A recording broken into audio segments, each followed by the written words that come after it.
हरियाणाचा खली आणि काश्मीरचा वालीकोड याचं चित्र आता जवळपास स्पष्ट होत आलंय आणि पहिल्या दीड तासातल्या कलांच्या अनुसार हरियाणामध्ये सत्तांतर होणार हे जवळपास स्पष्ट होतंय। 10 वर्षांनंतर काँग्रेसचं इथे कमबॅक होताना पाहायला मिळतंय, काँग्रेसला स्पष्ट बहुमत मिळताना पाहायला मिळतंय।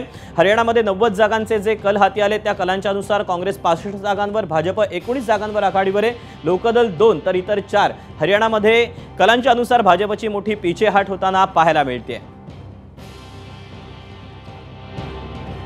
पहिल्या दीड तासातले जे कल आहेत त्या कलांच्या अनुसार हे आकडे जे आपण पाहतोय ते सध्या हरियाणातली स्थिती पाहायची झाली तर भाजप 24, काँग्रेस 60, लोकदल 2 आणि इतर 4। तर तिथे जम्मू काश्मीरचा विचार करायचा झाला तर जम्मू काश्मीरमध्ये भाजप 23, काँग्रेस 18, नॅशनल कॉन्फरन्स 36 तर पीडीपी 3 आणि इतर 10। सुरुवातीचे जे दीड तासातले कल आहेत त्या कलांच्या अनुसार आता जे आकडे आहेत ते सातत्यानं बदलताना देखील पाहायला मिळतात, परंतु हरियाणाच्या जुलनामधून काँग्रेसच्या विनेट फोगाट या आघाडीवर असल्याचं पाहायला मिळतंय। हरियाणामध्ये जवळपास सत्तांतर होणार हे स्पष्ट होते, तर तिकडे जम्मू काश्मीरमध्ये देखील भाजप आणि काँग्रेसमध्ये काहीशी काट्याची टक्कर पाहायला मिळते। Bhajap 23, Congress 18, national conference 36, PDP 3 आणि इतर 10 अशी सध्याची आघाडी पाहायला मिळते।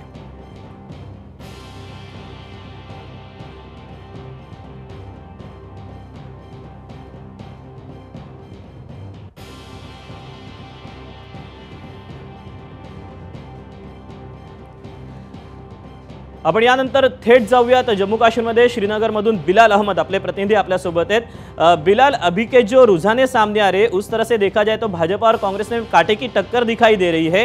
नेशनल कॉन्फ्रेंस 36, पीडीपी 3 और इतर 10, आपके पास क्या ताजा जानकारी है?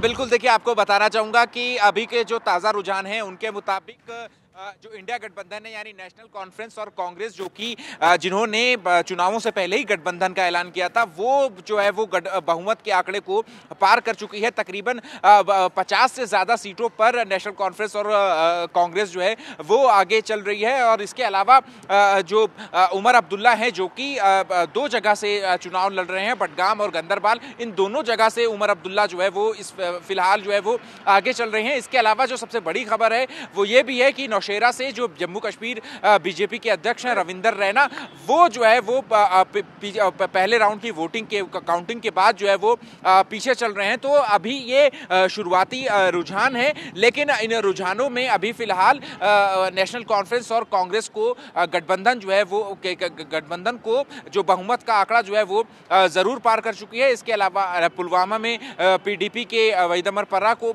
जो है वो भी शुरुआती रुझानों में आगे जो है वो दिखाई दे रहे हैं। हालांकि बीजेपी जो है वो बहुत ज़्यादा पीछे नहीं है। तो शुरुआती रुझान में अभी फिलहाल जो है वो साफ तौर पर जो इंडिया गठबंधन है, जो कि नेशनल कॉन्फ्रेंस और कांग्रेस, ये बहुमत के आंकड़े को, बहुमत का जो जादुई आंकड़ा है उसको पार कर चुकी है और तकरीबन 50 से ज़्यादा सीटों पर बढ़त जो है वो फिलहाल बनाए हुए है। इसके अलावा जो जम्मू कश्मीर कांग्रेस के अध्यक्ष हैं तारिक अहमद कर्रा, वो भी अपनी सीट से आगे चल रहे हैं। जी बिलाल, अगर देखा जाए तो 10 साल के बाद यहाँ चुनाव हो रहे हैं, तो इसके लिए ये चुनाव की क्या विशेषता रही है?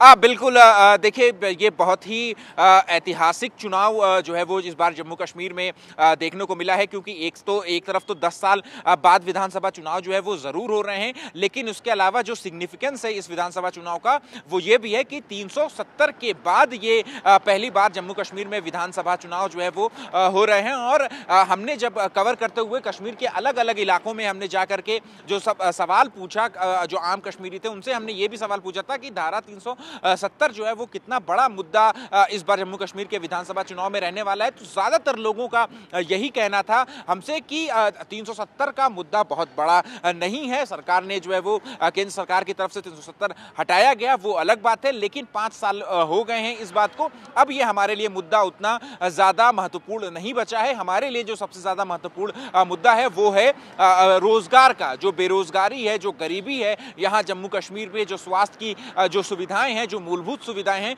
इनको आधार पर इनको जहर में रख करके हम पोलिंग बूथ की तरफ जा रहे हैं, अपने मताधिकार का इस्तेमाल कर रहे हैं। तो जो सबसे बड़ी विशेषता रही है वो कहीं ना कहीं ये बात भी रही है एक तरफ तो कि जो चुनाव है वो बड़े ही शांतिपूर्वक तरीके से जो है वो 3 फेज में चुनाव जो है वो संपन्न कराए गए, और उसके अलावा जो 370 है उसकी छाप जो है वो इन विधानसभा चुनाव में जो है वो नहीं देखने को मिली है। ज्यादातर जो वोटर्स हैं वो अपने जो लोकल इश्यूज हैं जिनके लिए विधानसभा चुनाव होते हैं, सड़क हो गए, पानी हो गया, बिजली हो गया, रोजगार हो गया, महंगाई हो गई, इन सब मुद्दों के इर्द गिर्द ही ये विधानसभा चुनाव जो है वो साफ तौर पर जो है वो देखने को मिला। जी, अगर देखा जाए तो 10 साल के बाद जम्मू कश्मीर में जो विधानसभा चुनाव हो रहा है, इसमें जो संवैधानिक अधिकार है एलजी के, उसको ये जो मुद्दा है उसको लेकर भी बहुत सारी चर्चा हुई, और यही कोई मुद्दा जो है उसने पूरा माहौल बदल दिया।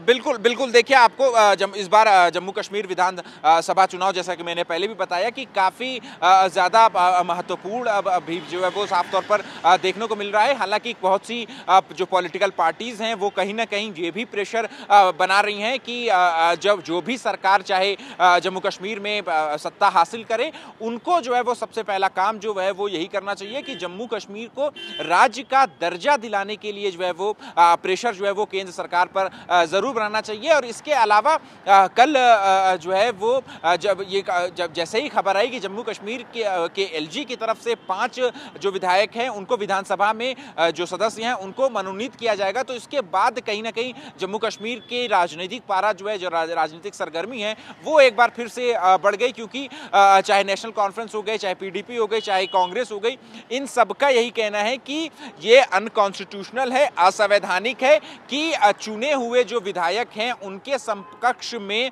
आप किसी को मनोनीत जो है वो कैसे कर सकते हैं, उनको वही हक जो है वो कैसे दे सकते हैं। क्योंकि आपको मैं बता दूं कि जो 5 विधानसभा सदस्य जो एलजी की तरफ से मनोनीत किए जाएंगे उनको विधानसभा में वोटिंग का भी राइट होगा। तो यानी साफ तौर पर जो 90 सदस्यों वाली जो विधानसभा है, एलजी के 5 सदस्य मनोनीत किए जाने के बाद वो 95 हो जाएगी उसकी संख्या, और जो बहुमत का आंकड़ा जो है वो भी बढ़ करके 48 हो जाएगा। तो कहीं ना कहीं ये जो 5 विधानसभा के सदस्य हैं ये भी एक तरीके से किंग मेकर साबित हो सकते हैं, क्योंकि कई राजनीतिक विश्लेषकों ने ये अनुमान जताया था, अंदेशा जताया था कि जम्मू कश्मीर में हंग असेंबली भी हो सकती है, यानी किसी पार्टी को या किसी गठबंधन को फुल मेजॉरिटी जो है वो नहीं मिलेगी। ऐसी स्थिति में जो ये 5 मनोनीत सदस्य होंगे, इनके जिनके पास वोटिंग राइट्स होगा विधानसभा में, ये कहीं ना कहीं एक किंग मेकर की भूमिका में शामिल हो सकते हैं। और जैसे ही जो नाम जो सामने आए जो मनोनीत सदस्य होंगे, उसके बाद जो जम्मू कश्मीर की जो मेन स्ट्रीम पार्टी है, पीडीपी, नेशनल कॉन्फ्रेंस हो या कांग्रेस हो, या फिर छोटी पार्टियों की आप बात कर दें, इंजीनियर राशिद की एआईपी जो है वो हो गई, ये इन्होंने इस मनोनीत जो सदस्य हैं इनको बैकडोर एंट्री या फिर चोर दरवाजे से एंट्री करने की कोशिश जो है वो करार दिया। तो इसको लेकर के भी आने वाले दिनों में जो जम्मू कश्मीर की राजनीति है वो जरूर जो है उसमें सरगर्मी जो है वो जरूर जो है वो दिखाई देगी। जी बिलाल, इस तरह से और एक मुद्दा जो है बेरोजगारी और जमीन का मालिकाना हक, ये मुद्दे भी प्रचार में बहुत सारे, मतलब ये जो तख्त है वो पलटने के लिए काफ़ी है, ये जो मुद्दे हैं वो भी बहुत चले, ऐसा बोला जा सकता है।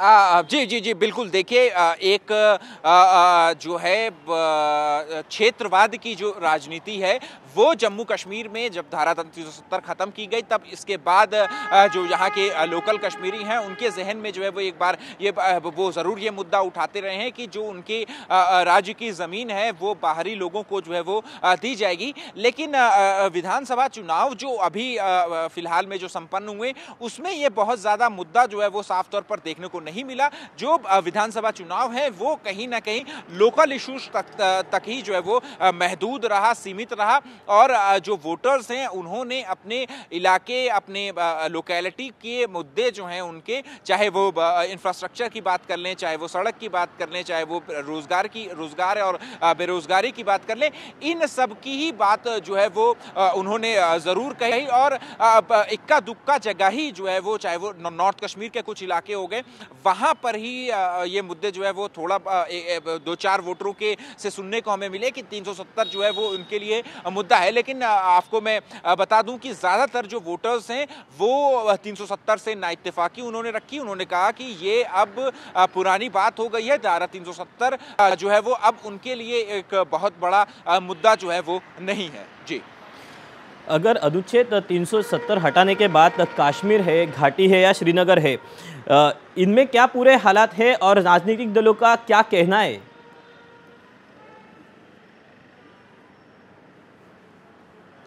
बिल्कुल, देखिए आपको बता दें कि फिलहाल जो जम्मू कश्मीर में हालात हैं वो सामान्य हैं। और इस वक्त मैं अगर आपको तस्वीरें दिखाऊं तो देखिए, मैं इस वक्त आइकॉनिक लाल चौक पर जो है वो मैं इस वक्त मौजूद हूं। और आप देखिए यहाँ पर कि कितने शान से लाल चौक पर देश का झंडा, राष्ट्रीय ध्वज, तिरंगा जो है वो किस तरीके से लहरा रहा है। तो और इसके अलावा जो मार्केट हैं वो भी अब धीरे धीरे खुलना जो है वो शुरू हो गई हैं। तो कहीं ना कहीं आप जब यहाँ पर मिलिटेंसी राइज पर थी तो यहाँ पर जो है वो इस तरीके का माहौल जो है वो साफ तौर पर नहीं देखने को मिलता था। खड़े रहना भी जहाँ पर मुश्किल था। लेकिन अब आप देख सकते हैं कि कितनी शांति की जो है वो इस वक्त यहाँ पर जो है वो देखने को मिल रही है। लेकिन कहीं ना कहीं जो छोटी पार्टियां हैं वो लोगों के सेंटिमेंट्स को टैप करने के लिए, जो नई पार्टियां हैं वो कहीं ना कहीं धारा 370 को रिस्टोर करने का मुद्दा जो है वो जरूर जो है वो उठाती रही हैं। जैसे इंजीनियर राशिद की भी की पार्टी हो गई, अवामी इत्तेहाद पार्टी, जो कि बारामुल्ला से सांसद हैं, उमर अब्दुल्ला को हरा करके आए हैं।